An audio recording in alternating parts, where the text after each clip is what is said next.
अस्सलाम वालेकुम नाज़रीन, मैं हूं आपका मेज़बान अब्दुल रहमान। हदफ में आप सब लोगों को खुशामदीद। और जनाब, आज के हमारे प्रोग्राम में जो पाकिस्तान में हम आपको मुतारिफ करवा रहे हैं एक ऐसी मोटिवेशनल पर्सनैलिटी से जो पाकिस्तान के साथ साथ पाकिस्तान की यूथ के लिए बहुत ही सूदमंद हैं, फ़ायदेमंद हैं। मेरे साथ मौजूद हैं आज कनाडा से, जिन्होंने पूरी ज़िंदगी वहाँ गुजार दी है और अब वो पाकिस्तान की फलाह बहबूद के लिए, कैनेडियन आवाम की फलाह बहबूद के लिए बहुत कुछ कर रहे हैं और करना चाहते हैं। नाज़रीन, नाम है अरफान बाबा मलिक उर्फ बाबा जी। इनका तारुफ कुछ यूं है कि कनाडा की म्यूनिसिपल पॉलिटिक्स हो, चाहे वो फेडरल हो चाहे वो प्रोविजनल लेवल की हो, इनका वहाँ जो रोल है वो रीढ़ की हड्डी की मानद है। सियासत के साथ साथ ये शोबा है ज़िंदगी के तमाम मामलात में अपना रोल प्ले करते हैं। पाकिस्तानी कम्युनिटी को दुनिया की तमाम कम्युनिटी के साथ यकजा किए हुए हैं और ये साबित करते हैं कि ये वाकई ही एक मुहिब्बे वतन पाकिस्तानी हैं, सच्चे पाकिस्तानी हैं। तारुफ में जो सबसे ज़बरदस्त बात है बाबा जी की कि ये एक ऐसी शख्सियत हैं कि जिसके साथ बैठते हैं उसको अपना गर्विदा कर लेते हैं, उसके दिल में ऐसी जगह बनाते हैं कि वो इनको देखता रहता है और सुनता रहता है। क्योंकि सबसे जो इंसान का जो करैक्टर है, अगर उसको मैनिपुलेट किया जाए तो सबसे पहले उसका करैक्टर देखा जाता है। जुबान, सच्चा दिल, सच्चे इंसान। और आज हम इनसे बात करने वाले हैं, पूछने वाले हैं पाकिस्तान की यूथ के हवाले से। पिछले अरसा 6 साल से इन्होंने कनाडा की जो पाकिस्तानी स्टूडेंट वीज़ा पॉलिसी है उसके ऊपर बहुत काम किया है और सक्सेसफुल भी हुए हैं। आखिर ये वीज़ा पॉलिसी क्या थी और वो स्टूडेंट्स जो पाकिस्तान से कनाडा जाना चाहते हैं और बहुत सारी वजूहात की बिना पर वो नहीं जा पाते, चाहे कंसल्टेंट की वजूहात हों चाहे माली वजूहात हों, क्या वीज़ा पॉलिसी इतनी आसान है कि हर कोई खुद अप्लाई कर सकता है, खुद जा सकता है?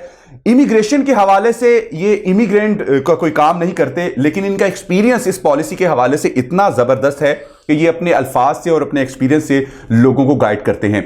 आज हम इनकी रहनुमाई लेंगे और इनसे वो तमाम तर बातें पूछेंगे ताकि पाकिस्तानी यूथ के लिए कनाडा जाना और वहाँ जाकर पाकिस्तानी कम्युनिटी के लिए स्ट्रेंथ बनना और भी ज़्यादा मजबूत हो। जी, सबसे पहले जी बाबा जी, आपका बहुत शुक्रिया हमारे हदफ के इस प्रोग्राम में। आपकी शख्सियत, आपकी पर्सनैलिटी और आपके अखलाक और आपकी गुफ्तगू और आपके तजर्बे से आज हमारी पाकिस्तानी नौजवान जो आवाम है वो बहुत कुछ सीखने वाली है।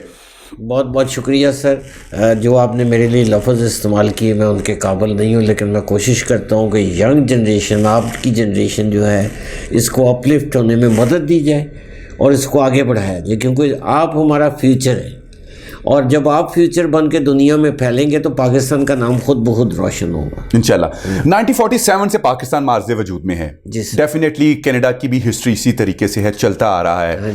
6 साल पहले वो कौन सी ऐसी पॉलिसीज थी जिनके पीछे आपने स्ट्रगल की और उन पॉलिसीज को पाकिस्तान के हक में करवाया? क्या उससे पहले वो पॉलिसीज नहीं थी? नहीं, पॉलिसी अपनी जगह ज़रूर मौजूद। मैं खुल के बड़ी बात करूँगा। होता ये था कि हमारा जब स्टूडेंट आप लोग वीज़ा अप्लाई करते हैं तो हमारी जो वीज़ा फाइलें, जो आपकी फ़ाइल है, आपको पता नहीं होता, आप ये समझते हैं कि पाकिस्तान में जो कैनेडियन एम्बेसी है वो वहाँ प्रोसेस हो रहा है। वो भेज देते थे Abu Dhabi, New Delhi, Qatar, Kuwait, इन मुल्कों में। ठीक है, पाकिस्तान की फाइल पाकिस्तान एम्बेसी जाने की बजाय वो वहाँ जा रही हैं। कैनेडियन एम्बेसी एप्लीकेशन रिसीव करके प्रोसेस वहाँ से होता था। अच्छा, ठीक है जी। अब प्रोसेस देखें, जिस मुल्क में आप बैठे हैं, अगर वहाँ कैनेडियन डिप्लोमेट्स हैं तो उनको पाकिस्तान से थोड़ी बहुत ही हमदर्दी होगी। ठीक है। अच्छा, यूथ के लिए एक सबसे बड़ा मसला है, पाकिस्तानी स्टूडेंट्स बहुत ज़्यादा वहाँ जाना चाहते हैं, लेकिन हर साल हज़ारों की तादाद में, सैकड़ों नहीं कहूँगा क्योंकि हर बंदे की ख्वाहिश है कि वहाँ जाकर अपना फ्यूचर सिक्योर करे, जाना चाहते हैं, पढ़ना चाहते हैं। जिन कंसल्टेंट को जिनके पास वो जाते हैं, क्या उनमें कोई कमी है? क्योंकि हमारे यहाँ कुछ ऐसे भी कंसल्टेंट है ना कि यहाँ लाहौर में एक चबुर्जी में एक जहाज खड़ा था खराब PIA का, तो जिसने दुबई जाना होता था उसको उसमें बिठा दिया जाता था कि भाई तुम दुबई जा रहे हो। जब वो 2 घंटे की 3 घंटे की फिल्म खत्म होती थी तो उसको पता चलता था मैं लाहौर में ही। तो कंसल्टेंट जो वहां भेज रहे हैं उन्होंने खुद भी कनाडा की सैर की है कि वो यहाँ बैठे ही पाकिस्तानी अवाम को कनाडा भिजवा रहे हैं और दिखा रहे हैं। देखिए, मेरी इसमें बड़ी स्ट्रॉन्ग रिजर्वेशन। मैं बहुत सारे कंसल्टेंट से लाहौर में भी मिला, इस्लामाबाद में भी मिला, कराची में भी मिला, फैसलाबाद में मिला। بہت سارے جگہوں پہ ملا. میں کوئی تبصرہ نہیں کرنا چاہتا, لیکن میں صرف اتنا کہنا چاہتا ہوں کہ اگر آپ امیگریشن کنسلٹنٹ پاکستان میں ہیں تو آپ کو یہ پتہ ہونا چاہیے کہ کینیڈا کی سوشو ریلیجس اکنامک پالیسیز کیا ہیں. آپ نے اس معاشرے میں تھوڑا سا ٹائم گزارا ہو. ایک بندہ جو کبھی کینیڈا خود نہیں گیا وہ کنسلٹنٹ کس طرح بن سکتا ہے؟ پہلا اصول تو یہ ہے.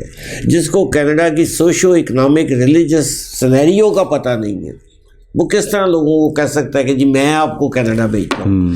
پہلے خود جاؤ, جا کے ادھر دیکھو, ایویلیویٹ کرو اور پھر اسٹوڈنٹس کو گائیڈ کرو. اچھے اچھے کنسلٹنٹ بھی ہیں, میں اچھے لوگوں سے بھی ملا ہوں, لیکن مجھے یہ شکایت ہی ہوتی ہے جس طرح بھی آپ نے دبئی کے جہاز کا ذکر کیا, یوتھ کی مجھے کوئی رائٹ نہیں پہنچتا اس عمر میں آ کے کہ میں چند پیسوں کی خاطر آپ کے فیوچر سے کھیلوں, آپ کی امیدوں کو ابھاروں اور اس کے سبز باغ دکھا کے اس کے بعد وہ ہمیشہ کے لیے ان کو ختم کر دوں.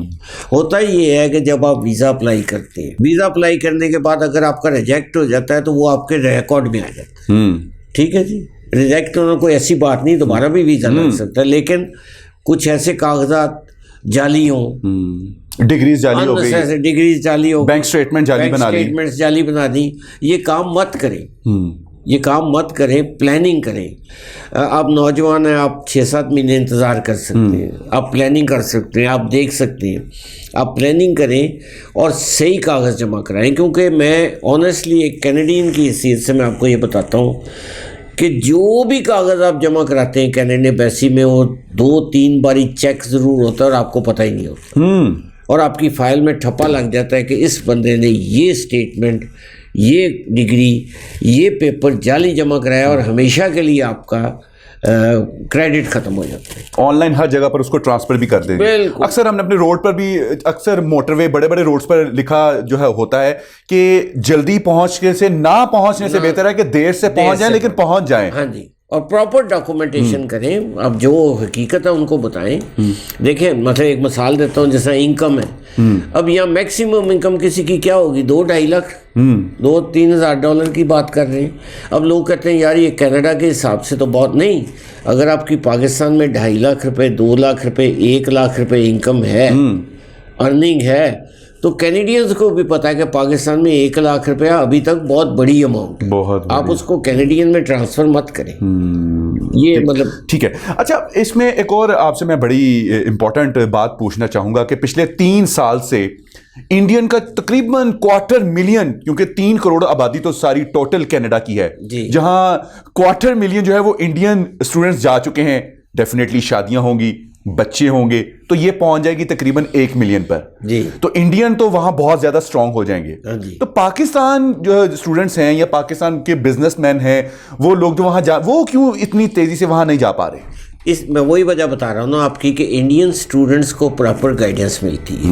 ان کو پراپر کورسز پاس کرنے کا ہوتا ہے کہ آپ نے یہ ایگزام پاس کرنا ہے. سب سے بڑی بات جو ہوتی ہے جی وہ یہ ہوتی ہے لینگویج.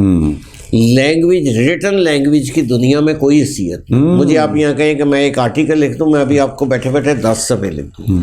اصل جو چیز ہوتی ہے وہ اسپوکن انگلش ہوتی ہے. آپ نے انٹرویو کینیڈا ایمبیسی میں جا کے انگلش میں دینا ہے. آپ نے نہ اردو میں دینا, نہ پشتو میں دینا, نہ پنجابی میں. وہ لکھا ہوا وہ اتنا امپورٹنٹ وہاں نہیں ہوتا جتنا بولنا ہوتا ہے. اگر میں آپ کو بولنے سے امپریس نہیں کر سکتا تو پھر وہ فائدہ کچھ نہیں. آپ وہی کہہ رہے ہیں جس طرح آپ نے بالکل درست بنایا کہ پچھلے 4-5 سال میں 250,000 انڈین اسٹوڈنٹس گئے ہیں. اس میں FA پاس بھی تھے, اس میں BA پاس بھی تھے. FA پاس اسٹوڈنٹس بھی جا سکتے ہیں باہر؟ جی سر, اس میں MA پاس بھی تھے. ہمارے اسٹوڈنٹ کیوں نہیں گوگل کرتے؟ گوگل بادشاہ تو آپ کو پتہ بڑا ہے. آپ کینیڈین گورنمنٹ کی ویب سائٹ جو بھی آپ نے بتائی تھی www.gc.ca, آپ وہاں جائیں, آپ اسٹوڈنٹ ویزا کی ریکوائرمنٹ دیکھیں, آپ وزٹر ویزا کی ریکوائرمنٹ دیکھیں, آپ جو ہے امیگریشن ویزا کی ریکوائرمنٹ دیکھیں. آپ خود بھی اپلائی کر سکتے ہیں, خود بھی اپلائی کر سکتے ہیں. اور خود اپلائی کرنا میں سمجھتا ہوں زیادہ بہتر ہوتا ہے. کنسلٹنٹ نے آپ کے کاغذ لے کے اپلیکیشن بھر کے آگے جمع کرا دیں, بس جمع کروانے کے لیے وہ کنسلٹنٹ آپ کا. کنسلٹنٹ آپ کی جگہ جا کے نہ انٹرویو دے سکتا ہے, کنسلٹنٹ نہ آپ کو ریپرزینٹ کر سکتا ہے. کنسلٹنٹ نے خط ساتھ لگانا ہے کہ میرا یہ کلائنٹ ہے اور اس کی یہ اپلیکیشن, اس کا رول وہاں ختم ہو جاتا ہے. कोई अगर कंसल्टेंट ये कहता है कि मैं वीज़ा लगवा के दे सकता हूँ, इट्स नॉट ट्रू। वीज़ा लगाना है वीज़ा ऑफिसर ने, ठीक है, कैनेडियन वीज़ा ऑफिसर ने, कंसल्टेंट ने नहीं लगवाना। अच्छा, हम बात करेंगे, प्रॉपर बात करेंगे। मैं चाहता हूं कि हम जरा खुलकर बात करें। वो पाकिस्तानी, वो जो वहां की पॉलिटिक्स में जो है अपना नाम पैदा कर चुके हैं आपकी वसासत से, और इकरा खालिद साहिबा जो है मेंबर पार्लियामेंट हैं, कैनेडियन पाकिस्तानी हैं, क्या रोल है उनका पाकिस्तानी कम्युनिटी के लिए, और इसके साथ साथ ओवरऑल कनाडा के लिए उनका क्या रोल है? देखें, मेरी वसासत से नहीं बल्कि मेरे जैसे बहुत सारे लोग उनके फॉलोअर हैं, मैं भी उनका फॉलोअर हूँ। She is a very young girl, she is around 32-33। ठीक है जी, she is a Canadian lawyer. Iqra Khalid ने जब पॉलिटिक्स में कदम रखा तो मैं पहले दिन से उनके साथ था। She has proved herself to be a very good parliamentarian और वेरी आउटस्पोकन पार्लियामेंटेरियन। उन्होंने पाकिस्तानी कम्युनिटी जो कनाडा है उसको पार्लियामेंट में पहुंचाया।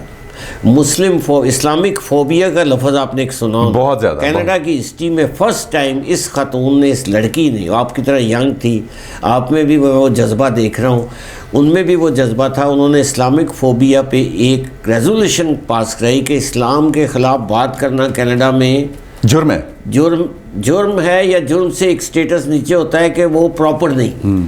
ठीक है जी। उन्होंने ये ठानी कि जी ये हमारे जो वीज़ा जो प्रोसेस है ना स्टूडेंट्स का और फैमिली रीयूनियन का, ये इस्लामाबाद में प्रोसेस किया जाए। वो मिनिस्टर से मिली, उन्होंने अपने दफ्तर में ओपन हाउसेस किए जब मुख्तलिफ मिनिस्टर्स आए, प्राइम मिनिस्टर भी आया, और उन्होंने वहाँ कहा कि जनाब हमारी तो सिर्फ एक डिमांड है, हम नहीं कहते हमारे वीज़े बढ़ाओ, हम नहीं कहते हमें कोटा दो, हम ये कहते हैं कि हमारा प्रोसेस सिर्फ इस्लामाबाद में करो। क्योंकि एक कैनेडियन जो कि वाइट कैनेडियन की बात करूँगा, जो कि इस्लामाबाद में बैठा हुआ है, वहाँ खाने खा रहा है, कढ़ाइयाँ खा रहा है, चाय पी रहा है, उसको पाकिस्तान से कुछ हमदर्दी तो हो जाएगी बनिस्बत उसके कि आपके वीज़े जा रहे हैं, न्यू दिल्ली जा रहे हैं, कतर जा रहे हैं, अबू धाबी जा रहे हैं, वह कौन सा स्टाफ बैठा है ये आपको पता है। लफ्ज़ों के नीचे मैं कुछ कहना नहीं चाहता। आपके वीज़े खाम का डिले होके उसके बाद पता लगता है जब यूनिवर्सिटी का सेशन ख़त्म है तो वो इनकार कर देते हैं। ये मेंबर पार्लियामेंट इकरा खालिद की 2-3 बहुत बड़ी कामयाबियाँ थी, और पाकिस्तानी कम्युनिटी दिलो जान से उनके साथ है। And she is a wonderful girl, ज़बरदस्त young girl like you, full of education, full of energy and full of charismatic personality। बहुत शुक्रिया बाबा जी आपका, आज की गुफ्तगू का, आपके नॉलेज का, आपके एक्सपीरियंस का। और हम बाबा जी की वसासत से जी पाकिस्तान की तमाम आवाम की जानिब से जो है कनाडा में पाकिस्तानी कम्युनिटी हैं, कैनेडियंस हैं, उनको भी हम इसमें बराह रास्त सलाम पेश करेंगे। और बहुत शुक्रिया आज के इस प्रोग्राम का। उम्मीद करते हैं कि तमाम पाकिस्तानी जितने भी आज स्टूडेंट्स हैं इस प्रोग्राम को देख रहे हैं या किसी भी एज से उनका ताल्लुक़ है, बाबा जी का कहना यह है कि कोई लाइफ में शॉर्टकट नहीं है। आप किसी भी जगह पर देर पर पहुंचें, स्लो जाएं, आराम से जाएं, पहुंचेंगे ज़रूर। आपको किसी भी किस्म का कोई तेज़ रफ्तारी या शॉर्टकट जाली डिग्रियां बनाकर कोई ऐसा काम करने की ज़रूरत नहीं है। बाहर जाएं, पाकिस्तान का नाम रोशन करें अपने ख़ानदान के लिए। और आप इस कमेंट बॉक्स में आज इस पूरे प्रोग्राम के हवाले से कोई भी आपको इन्फॉर्मेशन चाहिए हो तो आप हमसे राब्ता कर सकते हैं। इंशाल्लाह हम आपको बिल्कुल ठीक तरीके से गाइड करेंगे। www.gc.ca वेबसाइट है, उनकी गवर्नमेंट की वेबसाइट है, वहाँ डायरेक्ट जाकर आप तमाम तर वीज़ा पॉलिसीज़ देख सकते हैं। हदफ से अब्दुल रहमान अपने मेज़बान को दीजिए इजाज़त, फिर मुलाकात होगी। अल्लाह हाफिज़।